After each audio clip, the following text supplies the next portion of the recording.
Jake Tapper interviewing Abdul El-Sayed. A huge rally last night with Bernie and AOC. I gotta pee. I want to play something you said at this rally in Detroit last night. Are we going to let 50 million in lies steal this election? Hell no. Are we going to let Trump donors, billionaires, and AIPAC lies steal this election? To be clear, this is a close race. Congresswoman Haley Stevens is a 4-term congresswoman endorsed by outgoing Senator Gary Peters. Are you saying that if you don't win this election, it will be because it was stolen? I believe in the rigor of the democratic process, Jake, but I also believe that the corruption of billionaire money, AIPAC money, to the tune of $50 million being spent is anti-democratic on its own terms. If you were to take all the outside spending in this race out, this would not be a close election. But it speaks to the way that, unfortunately, money from DTE, our local utility, money from Blue Cross Blue Shield, money from AIPAC has come in to try to truck this election in favor of somebody who they know is going to do their business instead of the people's. And I think that's anti-democratic on its own terms. It's why I'm running on getting money out of politics so we can put money back in people's pockets and pass Medicare for all. So the attacks on Haley Stevens are also at issue. I know there are a lot of attack ads against you, but there are so many attacks on Haley Stevens that on Friday you posted, quote, "It's become impossible to ignore the way that people online make fun of my opponent for things that have nothing to do with her policies or politics. It's unkind and unhelpful," unquote. It's true that there are some really harsh comments about Haley Stevens that I've seen. It's true that there are some really harsh comments about Haley Stevens that I've seen. Here's one, quote, "She's a suit with a large AIPAC bank account. That's it. She can't string together two." I want to point out something here with this Jake Tapper conversation that's taking place. First of all, Abdul did a fantastic job. He knows how to hold his own. Okay, in the most contentious environments. And I would go so far as to say this is probably more contentious than Fox News. It's crazy, but I think Jake Tapper is probably a tougher interview for someone like Abdul El-Sayed than the average Fox News guy. Because unlike Fox News, he has prestige amongst liberals and he always will weaponize the legitimacy that he has in liberal circles to attack Muslims. Okay. And that is, I think, a more difficult conversation to have than to talk to a hostile Republican. However, one thing that I find particularly strange about this is Jake Tapper recently had the President of the United States of America on his broadcast. He's supposed to be a liberal guy. Sure, the conversation took place after Lindsey Graham's death. Having said that, the fact that Jake Tapper was far less contentious with the Republican president of the United States of America than he is with a progressive running for Senate in Michigan on a platform of universal health care and disavowing AIPAC, a platform that the overwhelming majority of Democrats agree with.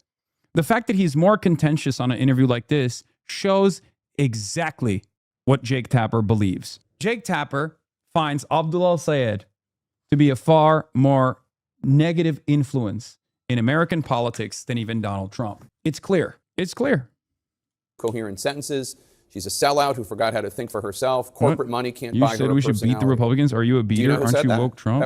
And I want to speak to that because every single time we talk about all the outside money coming in as a crutch in this election, it seems as though we're not hearing any explanation as to why. I think we saw some of it last week when the Congresswoman voted in favor of sending $3.3 billion of our tax dollars that should be spent on our healthcare and our schools to a foreign government to buy in tanks. I would really like to hear a fulsome explanation of exactly what the trade-off has been.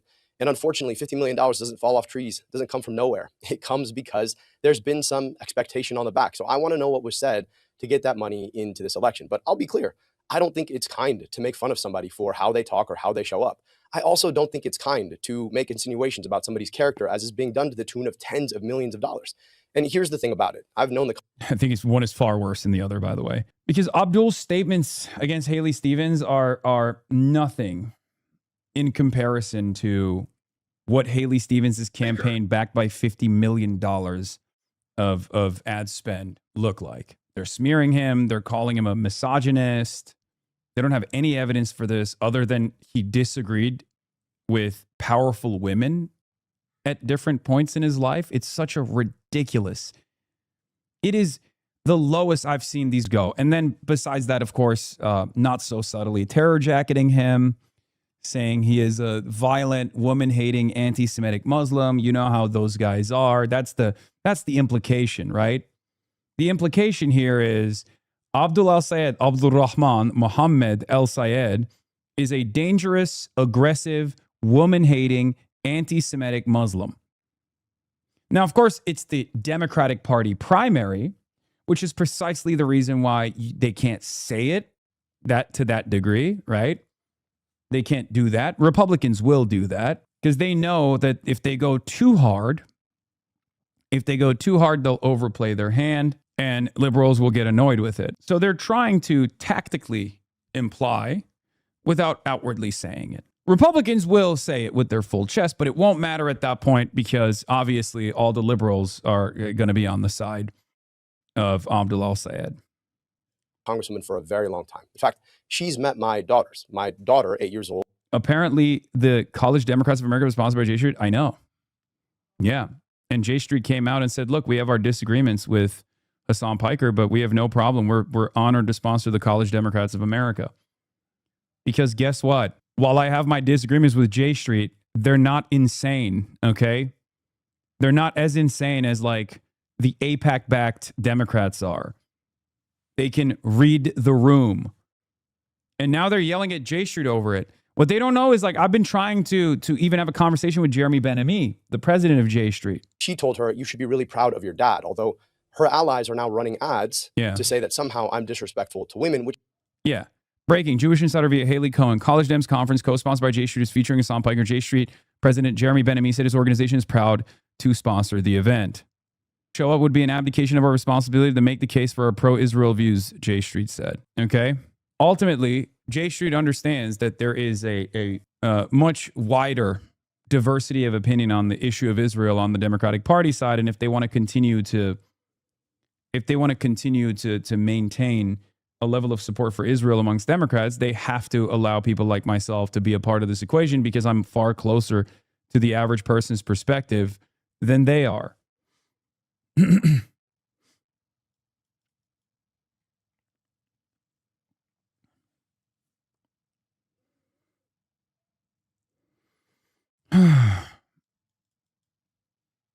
Yeah, see, he said, we had no role in the selection of speakers, and we're sure there will be speakers, including Hasan Piker, with whom we disagree. Being in venues like this is even more important when there are participants with whom we disagree. Failing to show up would be an abdication of our responsibility to make the case for our pro-Israel views. During his speech Saturday evening at the conference, Piker distanced himself from mainstream Democratic Party, condemning Democrats who compromise, who conciliate, who betray us to loud applause. No more to the Democrats who collaborate and cooperate with us, who will fund ICE, who will fund Israel. We don't need those Democrats anymore, Piker said. The College Democrats Convention is hosting several speakers who hold extreme anti-Israel views, including Democratic Socialists of America activists and Arizona congressional candidate like Deja Fox, commentator Kat Abzalek, gun control activist and former DNC Vice Chair David Hogg, and Democratic Socialists of America endorsed congressional nominee Maylai Quiros. Wow. Georgia State Representative Ruva Roman, a Palestinian American legislator with a long record of anti-Israel activism, will also be speaking. Lineup also includes elected officials who've been critical of Israel's policies, such as Representative Jamie Raskin, Chris Van Hollen, Jason Crow. College Democrats of America is the official collegiate arm and student outreach branch of the Democratic National Committee. Neither group responded to a request for comment from Jewish Insider about their decision to invite Piker. You know what's funny? They're an outreach branch of the DNC, and the DNC has not given them, like, the DNC's given them literally basically nothing. They were talking about it. Like, their largest donor is Cherokee Nation. DNC is like a minuscule part of their funding vehicle. To be fair, the DNC is bankrupt, so that's probably why they don't have any money in the bank. Yeah, Tom Steyer listened to my pleas and maxed out to Abdul. Tom Steyer contributes the maximum legal donation of $7,000 to Abdul al-Sayed's campaign. The Michigan Democratic primaries in August 4th in 16 days. Speaking of CNN, they're hating on Bernie there. Yeah, I know. I know. We're going to cover that in a second. There's a new CNN piece that came out. It's not even hating on Bernie necessarily because it makes Bernie look good. Anyway, let's finish this Jake Tapper conversation. My daughter is now hearing about. So I'd like to hear the same kindness. I want to know whether or not the Congresswoman also thinks that that's right. I hear your comments about the ads being run against you that are attacking you from a... But I happen to agree with those ads. I happen to agree with the contents of those ads. AIPAC and other organizations, but I'm specifically talking about comments you personally made about Haley Stevens. Yeah, no, Haley Stevens has made those comments personally about Abdul al-Sayed as well. Abdul al-Sayed, on the other hand, did not get outside. Abdul al-Sayed didn't put in a red box in his media tab on his platform to attack Haley Stevens for having a goofy voice or not knowing what she speaks of, whereas Haley Stevens did do that to Abdul al-Sayed. So campaigns right now can't directly communicate with super PACs, even though the Supreme Court just made it legal for them to do so. So what they do instead is a concept called red boxing, where they put bullet points on their media tabs for all of the friendly super PACs to get their notes from. They'll say, attack my opponent with this perspective, attack my opponent from this angle, that kind of thing, right? And Haley Stevens' media tab straight up had attack Abdul al-Sayed for, being a woman hater, basically. So technically, Abdul al-Sayed's one comment on the Dave Weigel interview is not a fucking apt comparison to the $50 million of attack ads. Yeah, here it is. Haley Stevens isn't allowed to coordinate directly with AIPAC, so that she does instead is put directions on her website telling them what flyers she wants to be mailed to people and when. Yeah. There's a Substack post here to interested parties memo. There were 2,500 people in Grand Rapids, by the way, plus overflow. It's insane. He's going to cook. I think Abdul's going to shock the world. Okay. This is a big battle. This is perhaps our biggest battle yet. This community has been involved with a lot of campaigns this cycle, many of which were tough, where our guys were getting outspent 5-1, 6-1, but never 12-1. Okay? I think Abdul al-Sayed, we shouldn't get confident. We should continue pushing. I think this is a tougher battle than Daria Lisa. Yes. Daria Lisa might have been the toughest battle that we partook in, but this is a tougher battle than that. Okay? $54 million.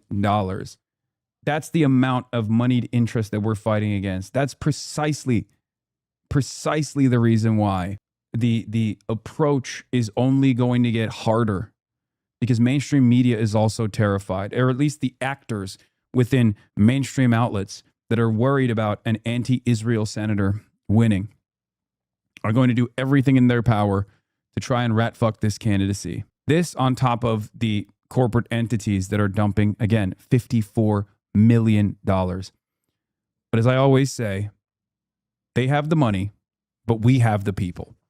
Okay? And let's be real. The harder they focus on Michigan, the easier it gets for us in other races as well, because this is a national movement. This is a national movement. So every dollar that they spend on Abdul that we can posture defensively against is a dollar that they're not spending against Francesca Hong, is a dollar that they're not spending against Kai Newkirk. It's a dollar that they're not spending against Cori Bush, Hartzell Gray, Oliver Larkin, Elijah Manley. But it's clear to me that they are hyper-focused on this. So Abdul is, in some ways, our tank. He's drawing a lot of the aggro. So we have to offer sufficient defense. And then we can go on the offense on all these other races that are also tough battles on their own. This was a really solid piece of analysis from Dave Weigel that I'm going to get to after we cover when we get to the CNN piece. But let's finish this. I already told you, I think she's plenty smart, plenty capable. I just want to understand why it is that she's been willing to take $50 million from organizations that have their best interests and not Michiganders' best interests at heart. I've been up and down my state. I actually did the work of traveling 110 different cities, 475 public events. And where I go, people ask me, how come I can't afford my groceries? Why is my gas so expensive? How am I going to afford healthcare? And it's crazy to me that you want to run for U.S. Senate and you want to take money from the very same people who are raising prices on everybody. So I just think we need a fulsome explanation. I would like to hear it. I think the Congresswoman has had plenty of opportunities, and I think this is one of them now. Just to be clear, the money being spent on her behalf is not money going to her, but I understand the point you're making. It's interesting, though, because you talk about support for Israel. The New York City Mayor Zoran Mamdani just this weekend was asked by the New York Times if he thinks there's room in the party for Democrats who work with AIPAC. And Mayor Mamdani said, quote, if they are Democrats and they run as Democrats and they win as Democrats, then they should be part of the Democratic Party. When you were asked by CNN if support for Israel could be about anything other than money, you told CNN, quote, not if you're a Democrat and you believe in human rights, unquote. You also said, quote, every definition of a Jewish state ends up in some articulation of illiberal values, unquote. So it sounds as though, and correct me if I'm wrong, it sounds as though you and Mayor Mamdani disagree about how big this tent should be, whether there's room for it in the tent for Israel supporters. Dude, this conversation is so fucking annoying to me. Like, oh, is there, hey, you guys who we are treating as outsiders, who we absolutely fucking despise and don't want you to be a part of this tent, Are you comfortable with having people who are pro-genocide in your coalition? Why is this always a conversation? Well, I know why. Because they're still trying to position all the anti-Zionists, all the Israel critics as outsiders that just want to destroy the party. The party must remain a pro-Israel party. That's the perspective here, right? Ridiculous framing overall. Well, Jake, I'll tell you this. There's always room in the And no, Mamdani didn't say, oh, it's great when people are pro-Israel and they're a part of the fucking coalition. They're just presenting it as such because Zohran Mamdani, at the end of the day, is a politician, and he does the political speak. And he gave plenty of criticisms to AIPAC, plenty of criticisms to Israel in that conversation, but he also basically danced around the issue of is it appropriate if there are, pro-Israel candidates that you can coalesce around, right? He avoided it. He avoided giving a direct response to it, and I'm certain Abdul will do the same. For folks. And I'm for human rights. I'm for equal rights to peace, dignity, and self-determination. Whatever you think about the right of Israel to exist, I wonder if they have a right to our tax dollars. And here's the thing about it. Every time I come on CNN, you guys ask me the same questions about these theoretical rights of existence or whether or not I agree with the mayor of New York. I'm running for Senate in Michigan. And in Michigan, people can't afford their basic needs. They don't get the healthcare they need and deserve. They're worried about the quality of their kids' school. And the question seems less to be about the interests of Michiganders than the fact of something happening 6,000 miles away. I'm running for Michigan Senate, and I want our tax dollars spent in Michigan on our schools and on our healthcare. And the idea that somebody wants to vote to send that money away, to me, seems to be an anathema. So, with all due respect to the mayor of New York, I just think my tax dollars should be spent here, and I'd rather have a conversation about Michiganders than what's happening 6,000 miles away. The war with Iran is clearly heating up. 3 U.S. service members, 2 were killed and 1 is missing overnight. They were stationed in Jordan. 20 weeks ago, when Iran's supreme leader was killed, you told your staff, according to audio obtained by the Washington Free Beacon, quote, there are a lot of people in Dearborn who are sad today, so I just don't want to comment on Khamenei. He's using shamelessly Washington Free Beacon opposition. I don't see liberals doing that to centrists, okay? Liberals will never take a Washington Free Beacon article that is attacking a centrist candidate and then deploy it against a centrist candidate. They would never do that shit. It's the most cynical, negatively framed interpretation of a conversation that took place. So why are you taking the framing of a psychotic right-wing outlet? Why are you legitimizing the Washington Free Beacon? Are you going to legitimize Steve Bannon next? Are you going to legitimize Nick Fuentes next? What the fuck's going on here? At all, unquote. I thought that quote was interesting because because you're Muslim. I thought that quote was interesting, and I'm bringing it up because you're Muslim and you're anti-Israel, and I fucking hate you. And I wish I could tell you how I feel openly, but I can't because you're a very popular figure in the party right now. I'm going to try to fucking knock the wind out of your sails to the best of my ability with this conversation, but obviously I have to play this game. I have to play this game where I'm being polite towards you while simultaneously serving you as many Islamophobic attacks as possible. Hezbollah has killed tens of thousands of innocent Iranians, not to mention the proxies that Iran has funded that have killed innocent civilians all over the Middle East. Why were you worried about offending people who support? Jake, on a day where we're mourning the loss of 2 more service members in a war we never should have fought, I think all of us ought to step back and ask whether or not everybody in Michigan, frankly, everybody in America, shouldn't be sad about the fact that this president, backed by the prime minister of a foreign government, took us to a war we had no business fighting in. So yeah, I didn't want to comment on it then because it's a ridiculous pretext. And now you're asking me about the Ayatollah, who's dead, by the way, and you're not asking me about the service members who've died. You're not asking me about whether or not this war should have ever been fought. You're not asking me about whether or not the costs that are being borne by Michiganders in the tax dollars we pay or the gas prices that are insane right now are worth it. And so, look, let's have a conversation based in Michigan. I'm running for Senate in Michigan. And I think here in Michigan, all of us are probably sad about the fact that we went to war that we never should have fought. I'd rather our money be spent here. I was specifically asking you about comments you didn't want to make because you didn't want to offend people in Dearborn, which is in Michigan. Let's turn to immigration policy. You've been very critical of Trump's immigration policy. In his new book, this level of follow-up, putting words in his mouth, refusing to understand the point, refusing to entertain a broader point. Yeah. Tapper, Bash, Jennings, and other CNN opponents were the biggest cheerleaders of the Iran war. No self-reflection and no accountability after the war they supported led to needless loss of life and hardened the Iranian regime, which they all thought was days away from collapsing. It's a ridiculous pretext. And now you're asking me about the Ayatollah, who's dead, by the way, and you're not asking me about the service members who've died.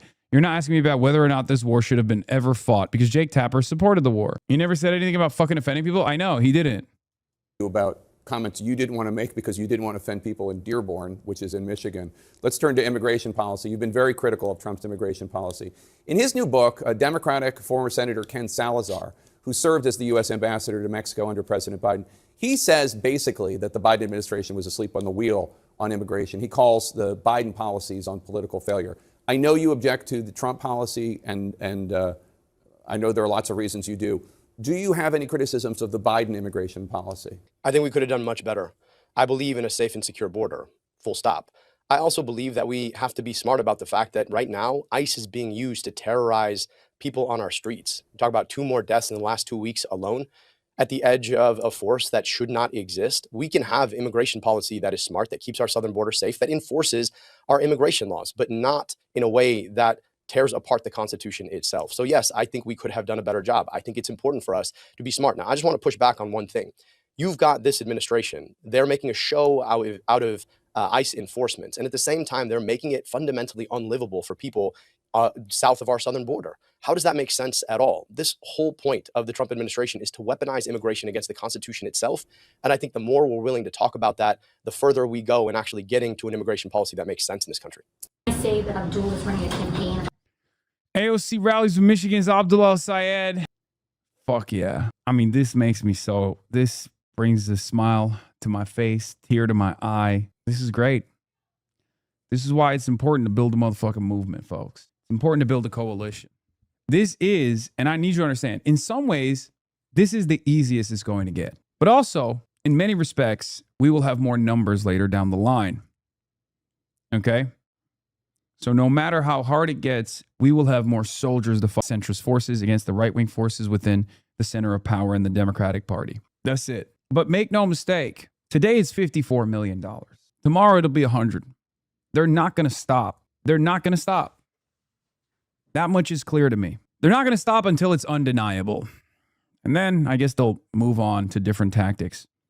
But they'll always remain. There will always be this malign force in American politics that's constantly trying to pull voters, trying to pull politicians, trying to buy politicians to make sure that there is a reliable pro-Israel constituency in both of the parties. The politics of the future. It's not something that is just seen on a screen. It is felt here in person, in the streets, at people's doors, the way that people are actually building community around a positive and affirmative message of the future is the way Democrats should be running. And I genuinely believe it's going to be the way that we can win back the House and win back the Senate as well. And it is absolutely electric, and I'm so proud to stand with Dr. Abdul. We watched and learned from the best, right? That's how you built your movement that surprised the world in 2018. You knocked doors, you did the actual work. And that's the thing about it is that, like, you know, you can tell when something is built with love and care. And we tried to build this with love and care for the people of Michigan, by the people of Michigan, of the people of Michigan, and I'm grateful that it shows. There is no other test case of the money versus the many that is as big and profound as this one. They're pulling out all the stops. They're going to probably set a record for how much money is spent against one candidate. And the idea that we're still in most polling winning, right, despite that, tells you what the people really want. And I'll just say, it's anti-democratic as hell to bring $50 million into an election. Like, imagine, just everybody should imagine. Imagine there was no outside spending at all. Where would this race be? Which should tell you something about electability. Turns out, if you're electable, you actually have to inspire people to want to be a part of a movement. You actually have to inspire people to want to be a part of something, to vote affirmatively for a vision of a future that they actually want to live in. And so, you know, I just think this should open up a broader conversation about how we do politics in general, in particular, how we do politics in a party that claims to be for working people. Man, he's so fucking good. And he's gotten better. He's so good, but he was already good, but he's gotten better too. Oh my God. Reason the UAW Dr. Chef, dude. Dr. Chef. He's chefing it up. Reason the AFT endorsed us. There's a reason that the nurses endorsed us. There's a reason that AOC and Bernie are, because we want movements that put people first, front, center, and always deliver for them. I don't take money from those corporations, and they see me as an incredible threat to that system, and they should. But, you know, they're trying to, in effect, bring $50 million of outside cynical money, right, to corrupt this election in a way that the Democratic Party, frankly, should be bigger than.